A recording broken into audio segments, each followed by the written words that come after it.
যদি তারা না থাকে, আপনি আমার এই ভিডিওটা ফুল দেখেন, আপনার কাজে লাগবে। আপনাকে বলতে পারেন ভাই এরকম অনেক শুনছি, অনেক দেখছি, অনেক কবিরাজের কাছে গেছি, তারা আমার কাজ করে দিতে পারে নাই, বিভিন্ন জায়গায় ঘুরাইছে, বলে শরীর বন্ধ, অমুক বন্ধ। ভাই এগুলো মিথ্যা কথা। কারণ আমি শুরুতে বলছি এটা হচ্ছে একটা কুফুরি কাজ। আর কুফুরি কাজ করলে পরে শরীর বন্ধ থাকলেও সমস্যা নাই, আপনার গা বন্ধ থাকলেও সমস্যা নাই, রাশির বন্ধ থাকলেও সমস্যা নাই। যেহেতু এটা কুফুরি কাজ, আপনার হবেই হবে। আপনি হাজার জায়গায় ধরা খান, হাজার তাবিজ করেন, এটা আমার কোনো সমস্যা নেই। আমি বলবো, আপনি যদি 10 জায়গায় যাওয়ার পর যদি কাজ না হয়, তারপর আমার এই কাজ, এটা দিয়ে কাজ করবেন। আগে এটা দিয়ে করতে হবে না। এটা আপনি সাইডে রাখি দেন, সাইডে রাখি দেন। আপনার অন্য জায়গায় যান, 10 জায়গায় ঘুরেন, ঘোরার পর যদি কোনো জায়গায় কাজ না হয়, আপনি এটা দিয়ে কাজ করবেন, আপনি নিজে করবেন, আপনার হবে, আমি বলে দিলাম। তো যারা করতে চান, তারা কিভাবে করবেন?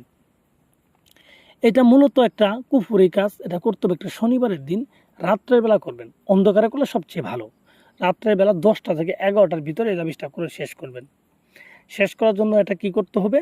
আপনাকে ওই সময় একটা শ্মশানে যাইতে হবে।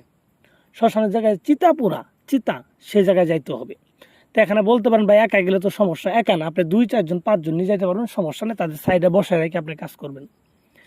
তো ওই জায়গায় গিয়ে যেখানে চিতাপুরা, সেই জায়গায় একটা কালো কাপড় বিছিয়ে আপনি মাঝখানে মোমবাতি জ্বলাই আপনি সুন্দরভাবে বসবেন।